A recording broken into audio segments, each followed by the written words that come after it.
blessing. We want to prove to the whole world that the impossible dream can happen.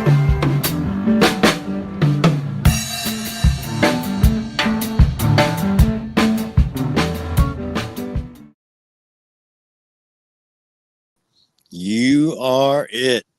You're the most important it on the planet. Don't you forget it.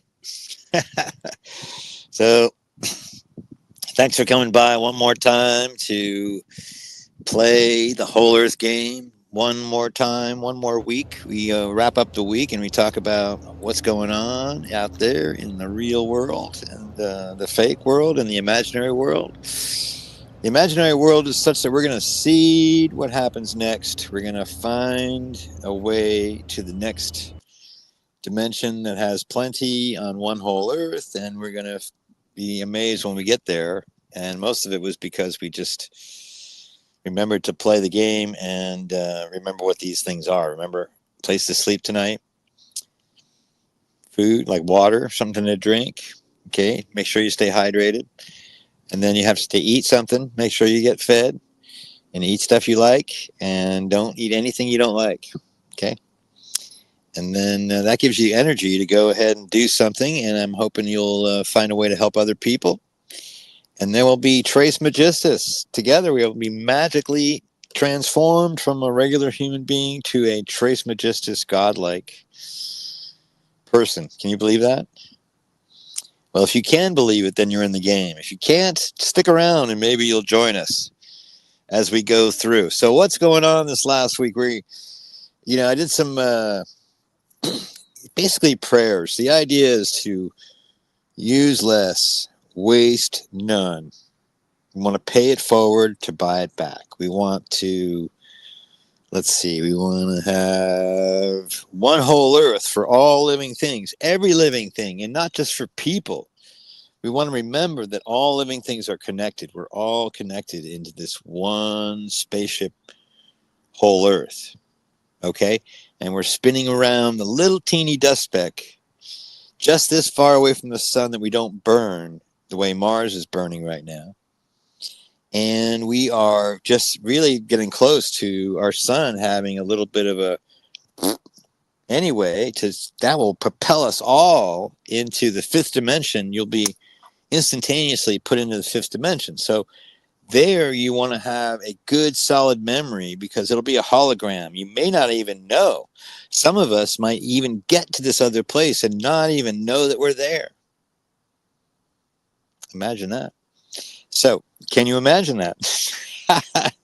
That's the question. So what's going on is, can you imagine the outpouring of outrage, to having this idea of a king? It's really stuck.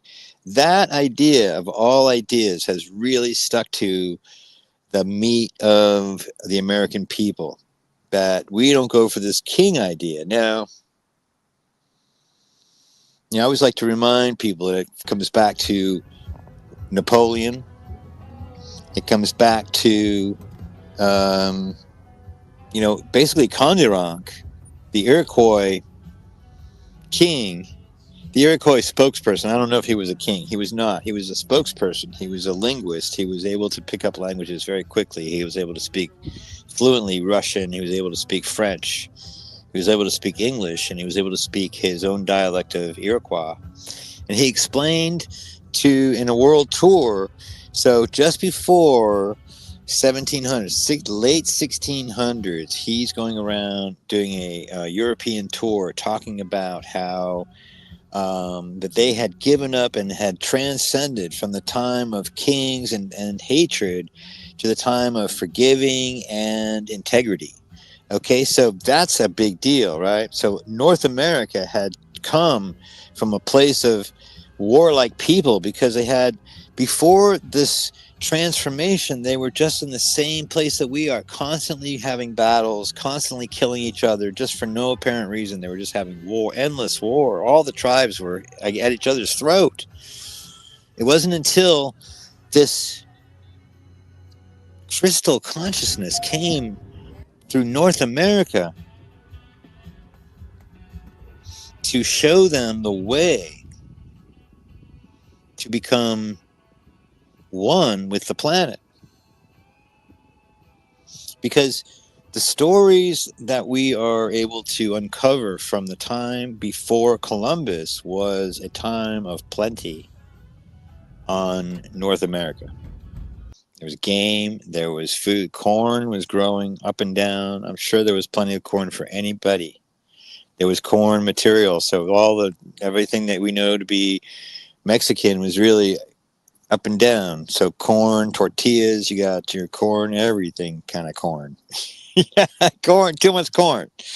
And some venison, and some wild meat, and then some other crops, some berries, some things like this. Strawberries are obviously from that time, and other sweet berries are from the Indian times when they were taking these and cultivating them over thousands of years.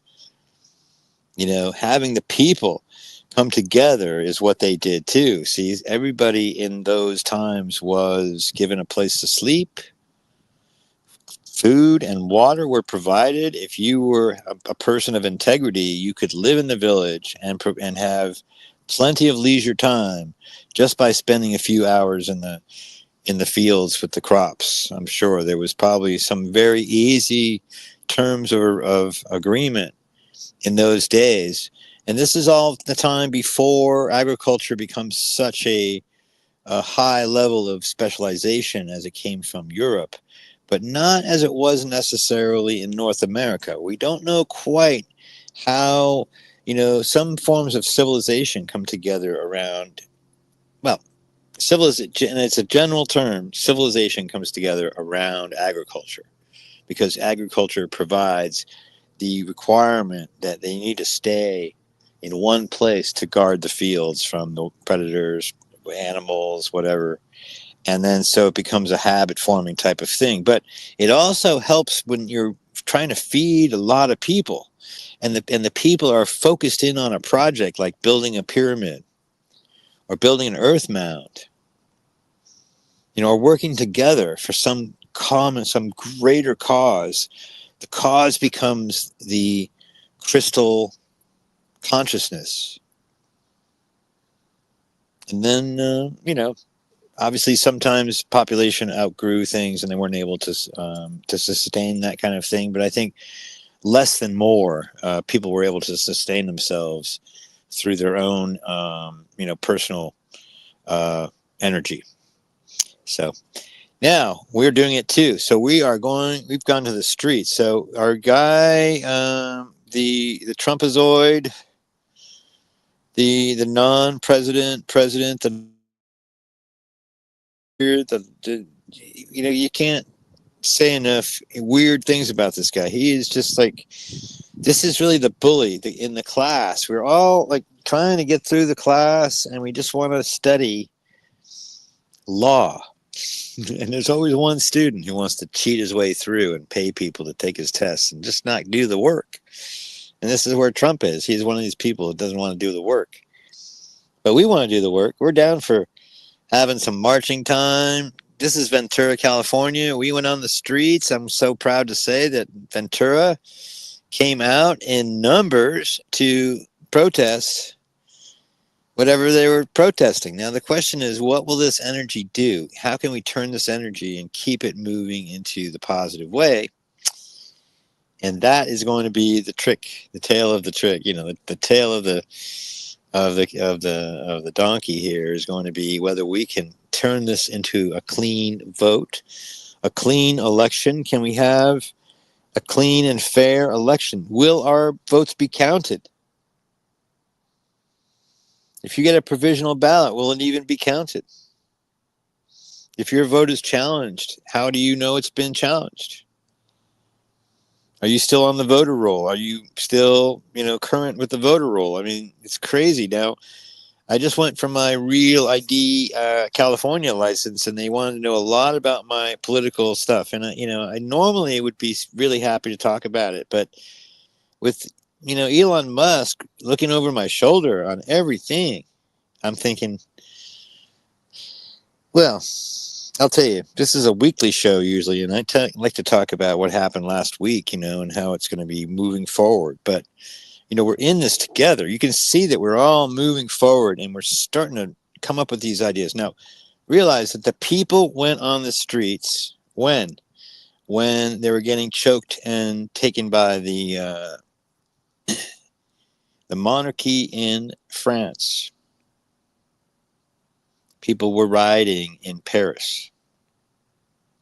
And so from time to time, they would send the army in to put the riots down. And actually, Napoleon was very good at it too. He could go that way as well. He was able to put these rioters down. He was the first guy to put a cannon against his own people, but it wasn't really his own people because he was Corsican. He wasn't even French, See, he was a Swiss Army knife. That's what a Swiss Army knife is. It's somebody who's not from there who can come in and do some, make some trouble.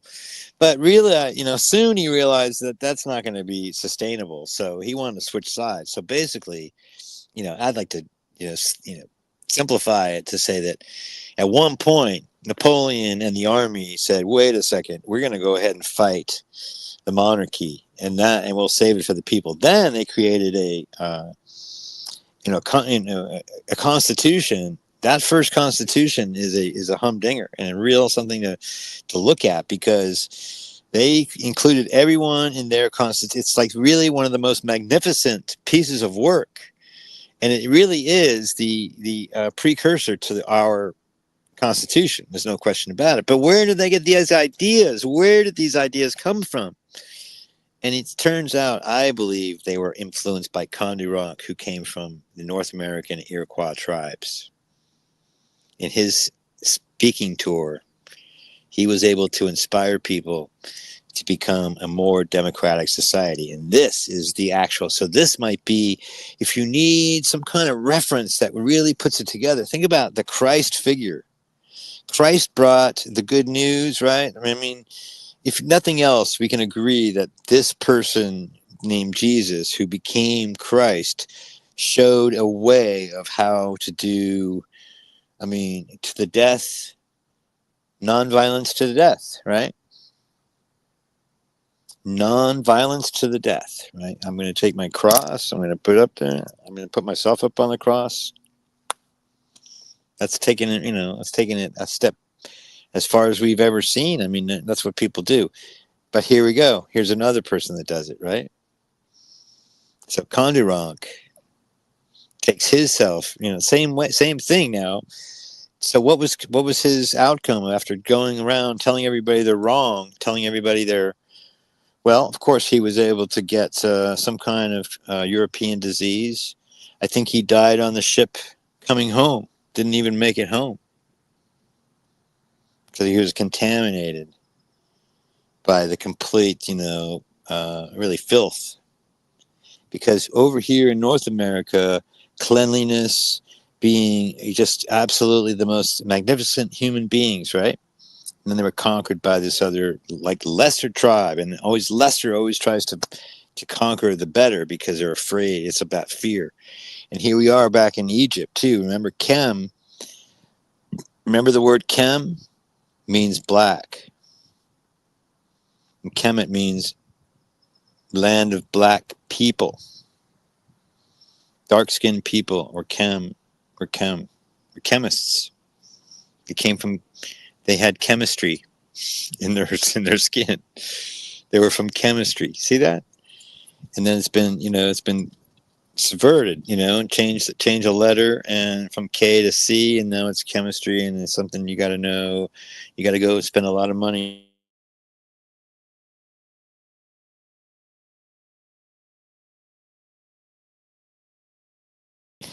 So that's what's going on. Anyway, then what happened? So, well, during the day of that liberation, in the day that all this was happening, there were some murders that happened. There were assassinations. There were assassinations of Congress people. Now, what is that going to do? Is it just going to slow things down? Since they already were able to vote or didn't vote, so we don't need, because this big, beautiful bill, it's going to put us all into debt slavery for the rest of our lives, and we'll be completely under the control of this insane 1984 Orwellian nightmare regime. If we can't pull out of this thing in the next election, the next midterm, we're just not going to be able to do it. I don't think it's just going to keep getting harder and harder and harder. I hope when you're listening to this, you're going to find a way to vote. You're going to find a way to register to vote. And you're going to find a way to check your registration and see that you're on the voter registration. So when you show up, it's not some big surprise, because they'll mess with you. If you go there in person, they're going to mess with you. The question is, will they count your mail-in ballot, and how do we know? Some states just throw them in the trash. That's for sure. And then the guy with this DeBoss, this whole dude with the guy that took over the guy that took over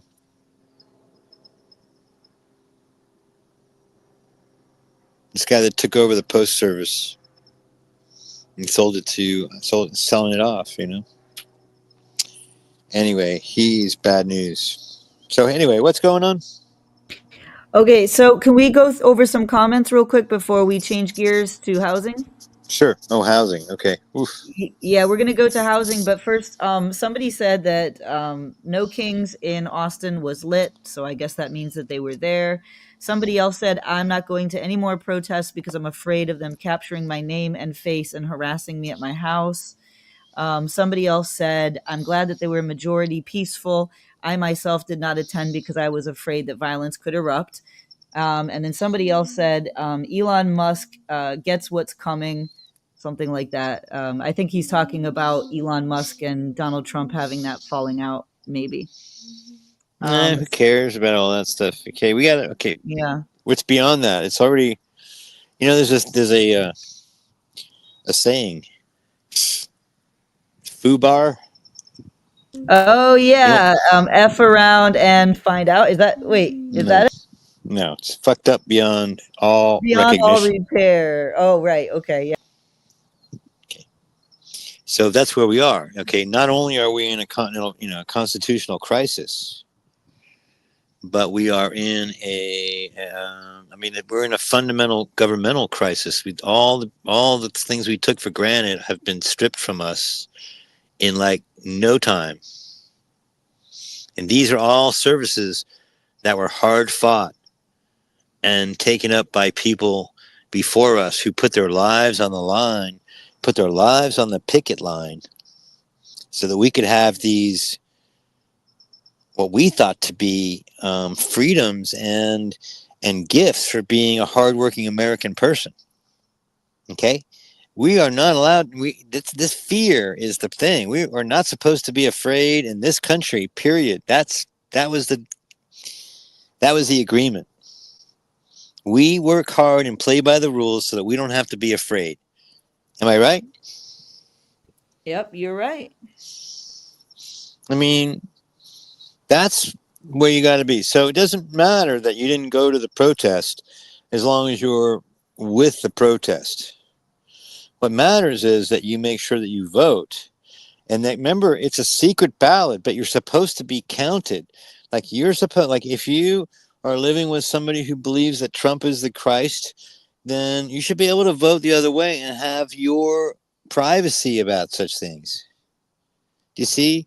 This is where it becomes Handmaid's Tale and all that kind of thing. So it's very interesting. I mean, the whole dynamic is tough, but if you have a chance to be that person, if you don't have that restriction, then you got to vote for the rest of the people who can't vote the way you want to. We have to double down on the blue side is what I'm saying. What do you think? Yeah, absolutely. But I know why people are talking about the fears. I mean, what happened in Minnesota, where you had, and the gunman, I think, is still at large, actually. And we've seen a lot of unrest. We've seen a lot of intolerance and doxing. And I don't really know what to tell people. There is a lot of scary stuff going on in the world right now. And I think there's other ways to protest. I will say that way. This show itself is a protest. I think that's an extension of the protest. If someone doesn't want to go out on the street per se, there's other things they can do, right? Well, okay, so here's the thing.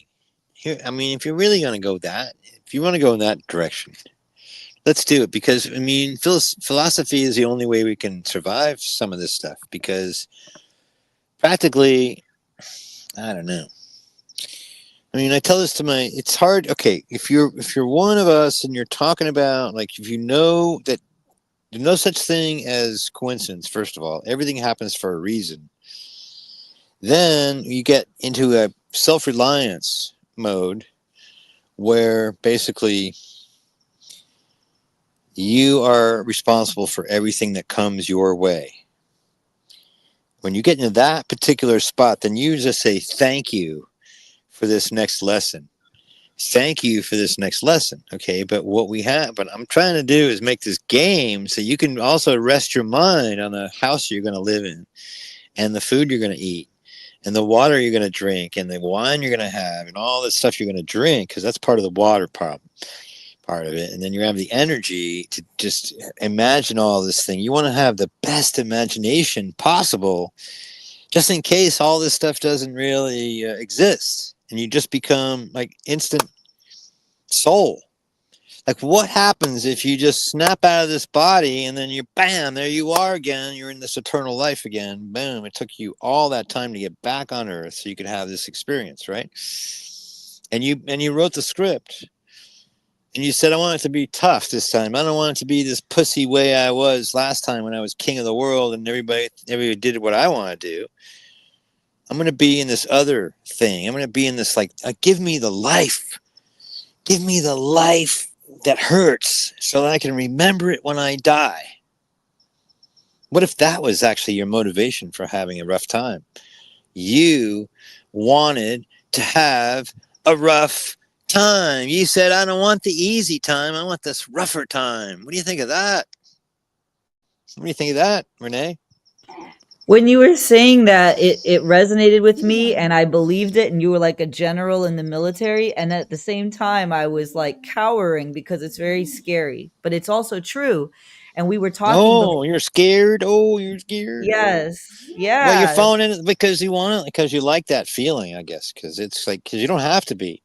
You can have the Right. other feeling. Okay, you can, like, how do we do that? How do we create the chemistry? Like, remember we're not Chem, dark yeah. enough. Obviously, we're too fucking White. white to figure this out. Okay, remember in Mark Twain, he always had the slave, what was his name? I'm so sorry. I forget. Anyway, the slave guy was always the jolly guy. He was always putting it off, man. Like, he had a way of just like making everything turn into something else. Okay, and he took forgiveness so easily. Like, Jim, of course, Big Jim. You could just tell Big Jim, I'm so sorry. He'd be, that's okay, man. Yeah, every time. And they did that one thing. Okay, so the thing about Huckleberry Finn, long story short, is they tortured Jim, and at the end they said, oh man, we're so sorry, and they gave him money, and he said, that's okay, now we're done. He took, he basically took the reparations and gave forgiveness as a result. So What? what is the point of Huckleberry Finn? Because a lot of different I just told generations you. have read. I So just told you. So, is that the bottom line? It's well, forgiveness will heal all. for the black people in general, but basically you had Huckleberry Finn. I mean, he became educated after that. Okay, then he and Tom Sawyer went on other trips. Like, they went on a balloon ride. They became detectives. They became like into a whole. Basically, became the Hardy Boys. They were really I guess, the inspiration for Hardy Boys after that, because they were brothers together. Like, they had, because what happened is, like, in Tom Sawyer, they got rich because they were able to turn the money over that was taken by the bad guys, right? And everybody was, the bad guys got theirs and the money was still there, and then the kids got the money and they thought that was a good idea. The next time, though, then see, Huckleberry's father was a mean drunk and wanted to beat him up all the time, and he used to lock him in the house and beat him up. And he wanted his money, but the money was with the lawyer in town who was helping Huckleberry out to make sure he didn't get robbed of his money. Very, very interesting, elaborate storyline with Huckleberry and his father. Okay, I'm not going to spoil it for you, but let me just say that dynamic, and Jim is hearing rumors about being shipped down and all kind. It's like all fear-based stuff until it comes together at the very end, and everybody just kind of gets paid and goes off and is forgiven. So, but that's a great story. Huckleberry Finn's the best. Yeah. That's the story you want. That's the one. That's the real one. And I think it's relevant for today more than ever, don't you? From what we're talking about, and so that's beautiful. I think it's relevant to go into Mark Twain, the living room of Mark Twain. Get you everything you can to read about Mark Twain. Everything you can find. It's on public domain. Most of it's public domain. You can easily find it if you do a little search with your DeepSeek or your Google or your ChatGPT. Just tell them to go for that. And sit down and enjoy the ride, because that's kind of like the way America thought right before, during, and after the war, the Civil War. And that's it's a really important snapshot of how we moved from, this whole. And the same people, the Ku Klux Klan, are the ones who are manipulating the elections right now. So, I mean, the same group of people that were fucking us up then are fucking us up now. So, and we have to fight against that. Now, remember, too, this goes back to the Revolutionary War, because there were half the people that wanted to stay with England. Right? That's what's going on now. We're going back to the original founding of a country to decide whether we want to stay this way or we want to go back to being controlled by a king, or back to being not only controlled by a king, but an insane clown.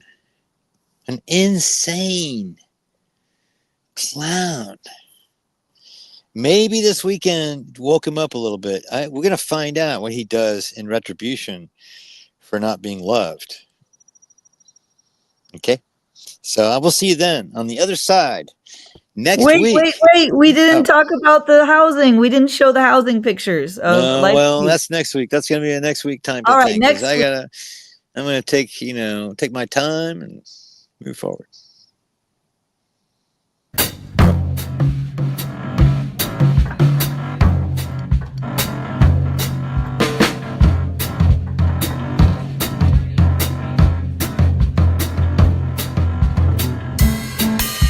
If you're one of the very, very few people getting this message,